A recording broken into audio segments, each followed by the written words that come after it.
Сәби қайырымдылық қорының 2023 жыл бойынша есебі. Шұғыл балалар хирургиясы жобасы.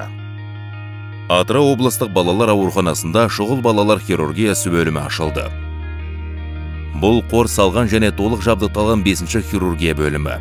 Мұнда ең озық медициналық қондырғылар орнатылған, 3 операциялық блок орнатылған. Травматология және жедел жәрдем бөлімшелеріне жаңғырту және күрделі жөндеу жұмыстары жүргізілді. Жиһаз және техника сатып алынды. Барлығы жобаға 600 миллион 250 мың теңге жұмсалды.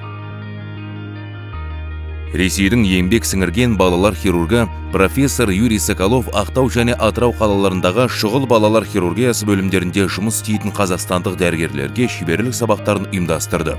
Дәрігер жергілікті хирургтердің көмегімен 4 пен 17 жас аралығындағы балаларға 7 күрделі лапароскопиялық ота жасады. Барлығы 5 миллион теңге жұмсалды. Алматыда сәби қоры және Болгария зергерлік бұйымдар мен сағат үйінің қайырымдылық кеші өтті.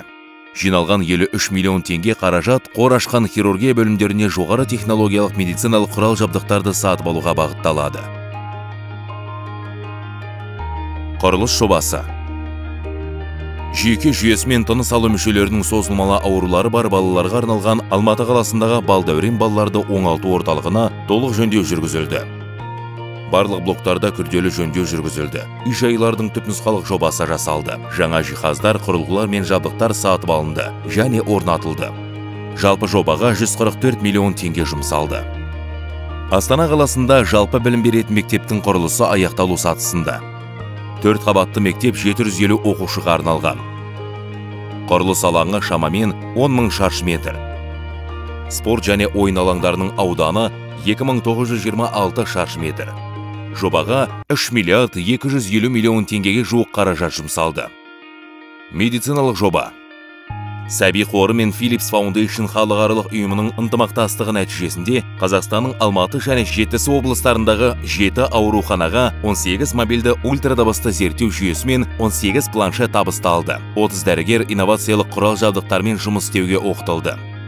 Жобаның жалпы құны 41 миллион 592 мың теңге құрады.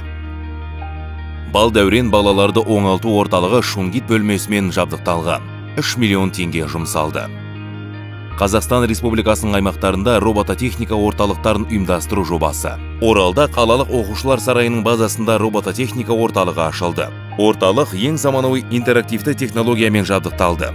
1-11 сынып оқушылары үшін оқу жинақтары, роботтар, құрылыс жинақтары және басқа да инновациялық жабдықтар сатып алынды.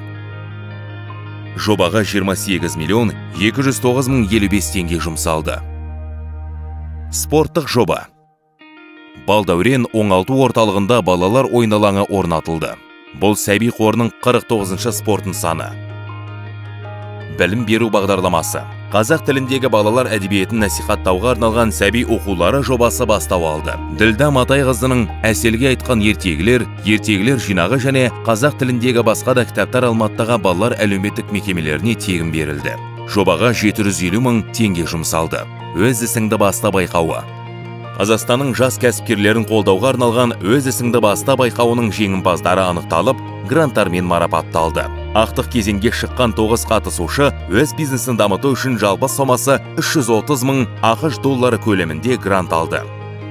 Сәби қорының 2023 жылы жұмсалған бюджеті 4 миллиард 268 миллион 57 мың 455 теңге.